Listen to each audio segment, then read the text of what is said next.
If you're currently renovating your kitchen, or you finished one in the last 2 years, this video is gonna save you thousands. Or it's gonna cost you, depending on whether you watch it. I've worked on over 300 homes, and the same 10 mistakes show up every single time. Open shelving that looked perfect in the photos. Countertops that scorch the first month. Layouts chosen for resale value instead of how people actually cook. One of these is being actively recommended by designers and contractors right now.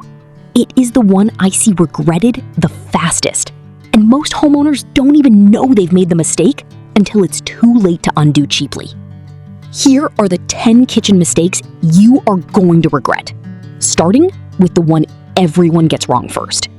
We're going from 10 down to 1. The further down we go, the more expensive it gets. You'll want to stay for number 1. Number 10, open shelving everywhere.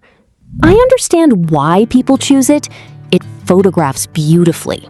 It makes a small kitchen feel open, and every renovation show on Instagram makes it look effortless and curated. But here's the thing about open shelving.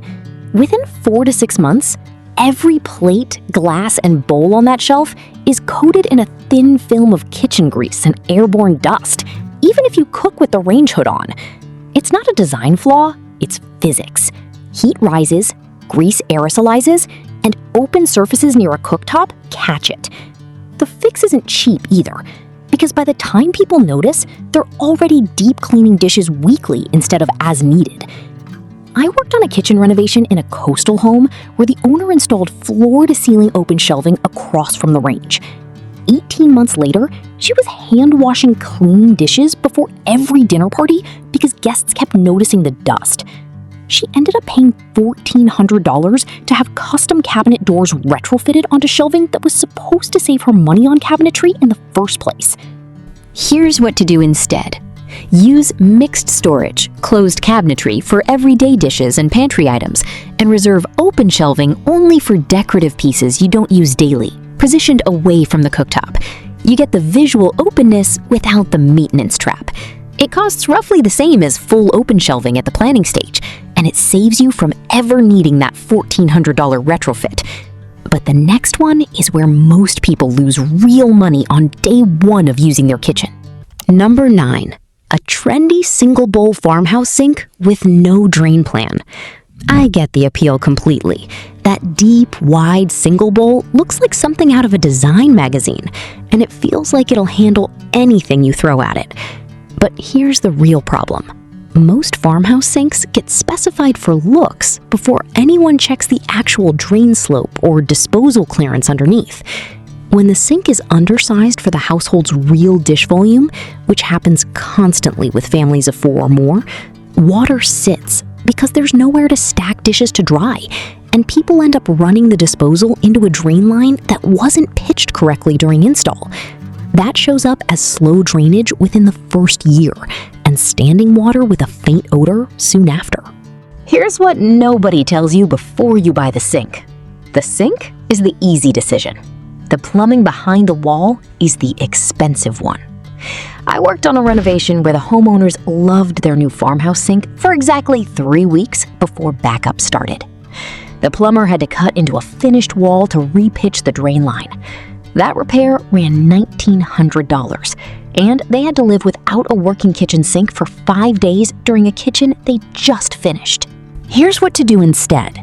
Before you fall in love with a sink style, get your plumber to confirm drain slope and disposal clearance for that exact model, not a generic one, during the rough-in stage, not after the sink arrives. A quality single or double bowl sink, something with at least a 9-inch depth and a documented minimum drain pitch of 1/4 inch per foot, runs about $400 to $900 and avoids this completely. I'll link some options in the description. Number 8 is the one already sitting in most newly renovated kitchens right now, and people don't notice it until they're cooking dinner in the dark. Number 8. Under cabinet lighting wired to the main switch. It makes sense on paper. You're already running electrical for the kitchen, so why not just tie the under cabinet lights into the existing overhead circuit and save on labor? But here's the problem. When under-cabinet lighting shares a switch with your overhead lights, you can never use it the way it's actually meant to be used, as task lighting while the overhead is off, or as ambient lighting in the evening. Within a year, most homeowners stop using it entirely because it doesn't serve any purpose it wasn't designed for. You end up with lighting you paid for and never turn on. The fix isn't more lighting, it's better switching. I worked on a kitchen where the electrician installed beautiful LED strips under every upper cabinet, all wired to the main overhead switch. The homeowner didn't realize the mistake until move-in, and rewiring it after drywall was already painted meant a $650 electrician callback just to add a separate switch and dimmer. Here's what to do instead. Specify dedicated low-voltage LED strips on their own switch or dimmer during the electrical rough-in before drywall goes up. It typically adds less than $150 to the original electrical bid when planned ahead, versus hundreds more to retrofit. Number 7. Choosing cabinet color from the showroom sample. We're getting into the ones that cost real money now. I understand the instinct. The sample in the showroom looked rich and warm, and the lighting there made it feel exactly right. But here's the real problem. Showroom lighting is almost always different from your kitchen's actual light. Different bulb temperature, different amount of natural light, different wall colors reflecting onto the cabinets. A color that looked warm and inviting under showroom halogens can look flat, green-tinted, or muddy under your kitchen's daylight or LED fixtures. This isn't a small discrepancy. It's one of the most common reasons people repaint or reorder cabinet fronts within the first year. I worked on a project where the homeowner chose a sage green from a 4x4-inch sample chip.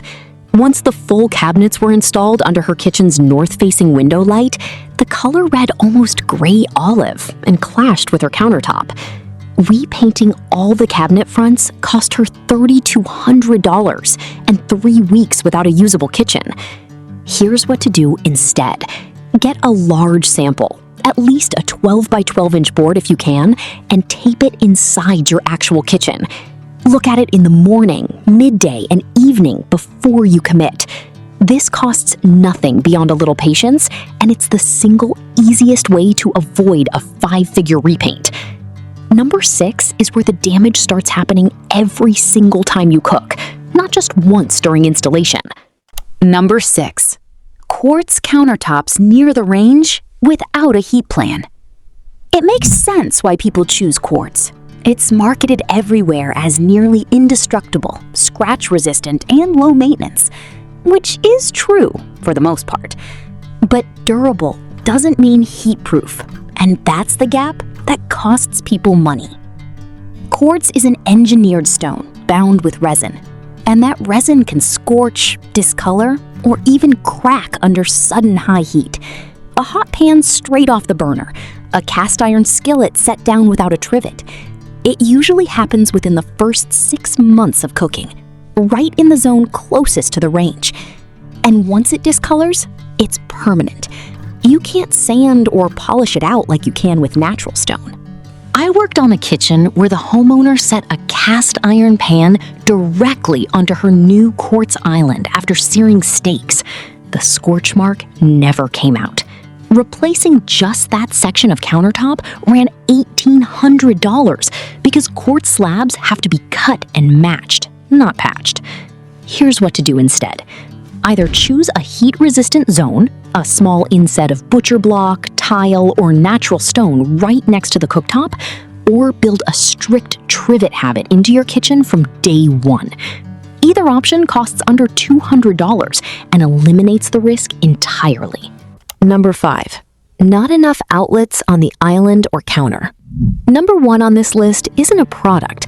It's a decision most people make before they even start decorating. Stay with me. I get why this happens. Outlets feel like a minor detail compared to choosing finishes, so people let the electrician make the call instead of planning it themselves. But here's the real problem. Modern kitchens run a lot more small appliances than they did even 10 years ago. Air fryers, stand mixers, coffee stations, instant pots. And if your island only has 2 outlets, you're constantly unplugging one thing to plug in another, or running extension cords across a cooking surface, which is a real fire hazard near water and heat.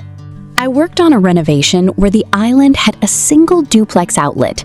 Within a month, the homeowner was running a power strip across the island daily.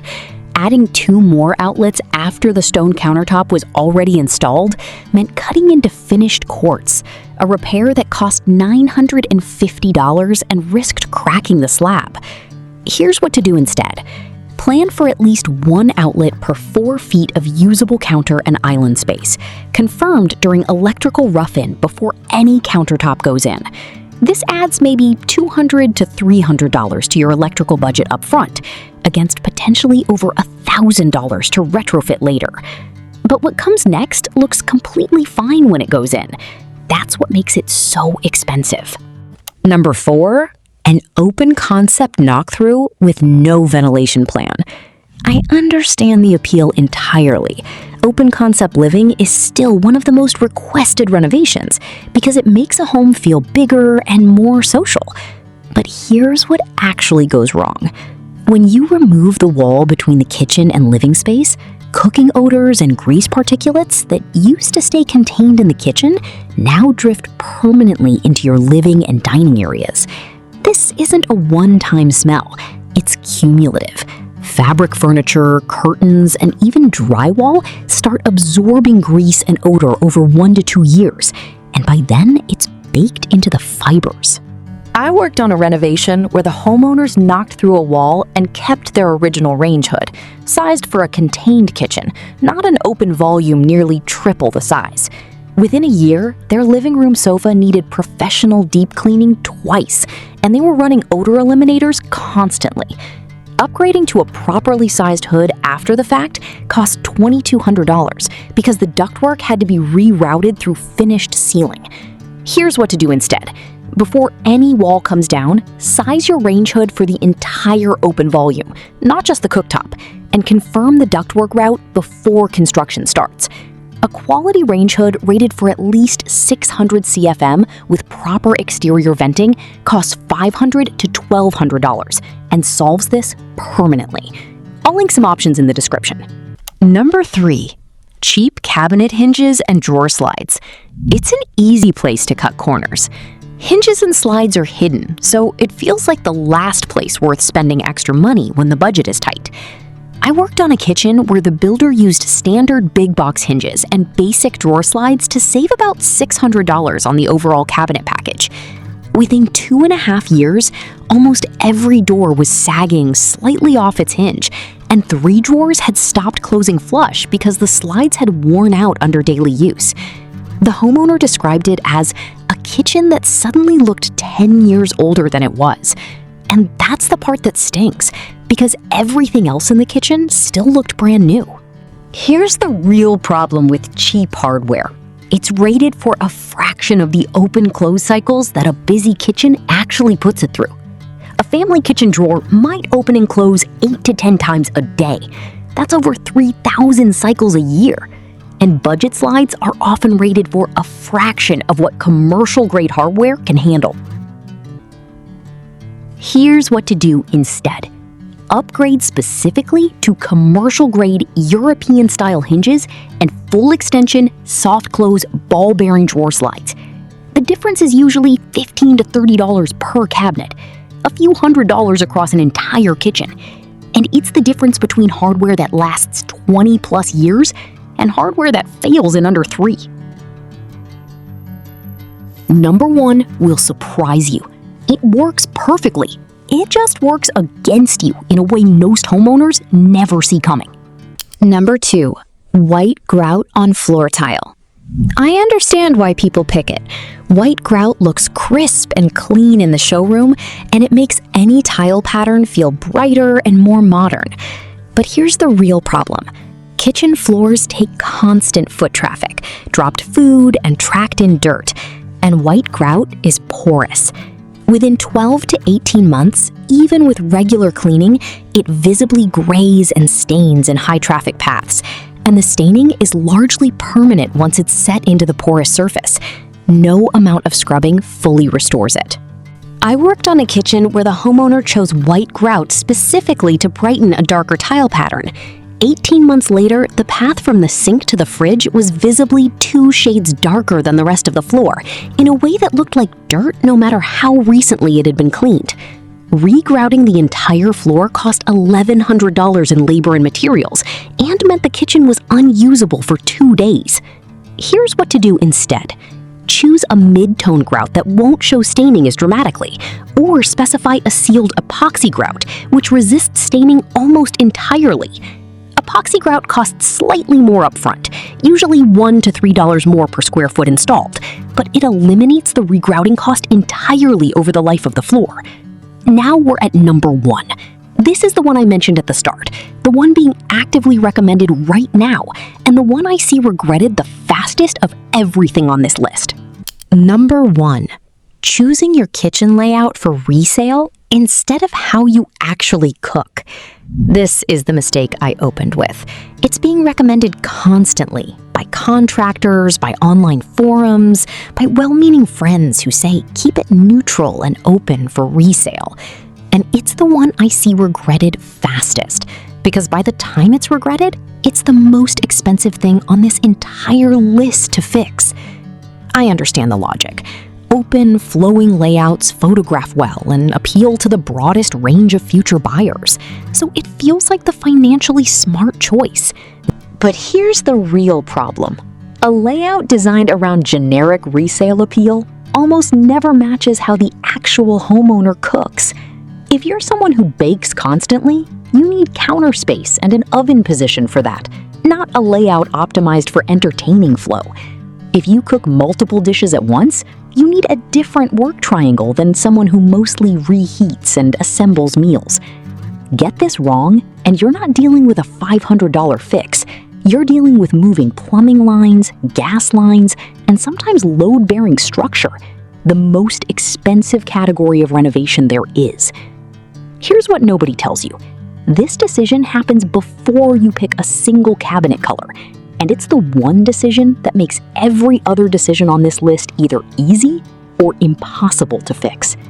I worked on a renovation where the homeowners built a beautiful, magazine-ready open layout because their contractor told them it would appeal to resale buyers. 18 months later, they realized the layout didn't fit how they cook at all. The cooktop was isolated from the prep space, and the pantry was a full kitchen-length walk from the fridge. Fixing the work triangle meant relocating gas and plumbing lines. That renovation cost $14,000, on top of what they'd already spent. Here's what to do instead. Before you choose a single finish, map out your actual cooking habits. How many people cook at once, what you cook most, where you naturally want to stand, and design the work triangle and zones around that first. Resale value follows a kitchen that works well. It doesn't lead it. This costs nothing extra at the planning stage. It just means making this decision first instead of last. If you've got some of these already in your kitchen, don't panic. Most are fixable. Some are cheap to sort out. Some just mean making a smarter call on your next decision instead of trying to undo the last one. The homes that hold up are built around how you actually live, not around what looked good in a magazine, not around what the showroom suggested, and not around a trend that felt fresh for 18 months and dated itself by year 3. Which of these 10 do you have in your kitchen right now? And which one are you tackling first? Drop it in the comments. I read every single one. If you want to keep making design decisions that hold up instead of ones you'll regret in 3 years, subscribe. There's a lot more of this coming. Thanks for watching. I'll see you in the next one.